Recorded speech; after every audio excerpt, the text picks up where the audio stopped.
ಕಾಲದ ರಾಣಿ ಅಬ್ಬಕ್ಕ 16ನೇ ಶತಮಾನದ ರಾಣಿಯಾಗಿದ್ದು ಪೋರ್ಚುಗೀಸರನ್ನು 4 ದಶಕಗಳಿಗೂ ಹೆಚ್ಚು ಕಾಲ ತೀವ್ರವಾಗಿ ಪ್ರತಿರೋಧಿಸಿದವರು.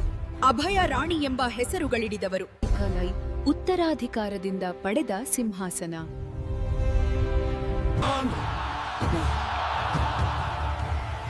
ನನ್ನ ಪ್ರಾಣತ್ಯಗಲೋ ಉಲ್ಲಲನ್ನು ರಕ್ಷಿಸುವೆ. ವಿವಿಧ ಅಂಶಗಳಲ್ಲಿ ಮಿಲಿಟರಿ ತಂತ್ರಗಾರಿಕೆ, ಬಿಲ್ಲುಗಾರಿಕೆ ಮತ್ತು ರಾಜತಂತ್ರ ಸೇರಿದಂತೆ ತರಬೇತಿ ಪಡೆದಳು. ಅವಳು ಚಿಕ್ಕ ವಯಸ್ಸಿನಿಂದಲೂ ಸಮರ್ಥ ನಾಯಕಿಯಾಗಿದ್ದಳು. ನಾನು ಒಬ್ಬ ನುರಿತ ಯೋಧೆ ಮತ್ತು ತಂತ್ರಜ್ಞೆ. ನಾನು ಪೋರ್ಚುಗೀಸರಿಗೆ ಕಪ್ಪ ಕಾಣಿಕೆ ನೀಡಲು ನಿರಾಕರಿಸ್ತೀನಿ ಮತ್ತು ಈ ತರ ರಾಷ್ಟ್ರಗಳೊಂದಿಗೆ ವ್ಯಾಪಾರ ಮಾಡೋದನ್ನ ಮುಂದುವರಿಸ್ತೀನಿ. ಅವರನ್ನು ಹಿಂದಕ್ಕೆ ಓಡಿಸಿ.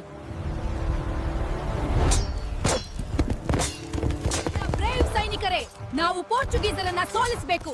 ಮಂಗಳೂರು ಕೋಟೆಯನ್ನು ನಾವು ವಶಪಡಿಸಿಕೊಳ್ಳುವೇವೆ. ಯುದ್ಧಕ್ಕೆ ಸಿದ್ಧರಾಗಿ ಹೋರದು ನಮ್ ದೇಶಕ್ಕಾಗಿ. ಜೈ ಭವಾನಿ. ಅವಳು ಅಂತಿಮವಾಗಿ ಸೆರೆವಾಸ ಅನುಭವಿಸಿದಳು ಮತ್ತು ದ್ರೋಹಕ್ಕೊಳಗಾದ ನಂತರ ಕಸ್ಟಡಿಯಲ್ಲಿ ನಿಧನಳಾದಳು.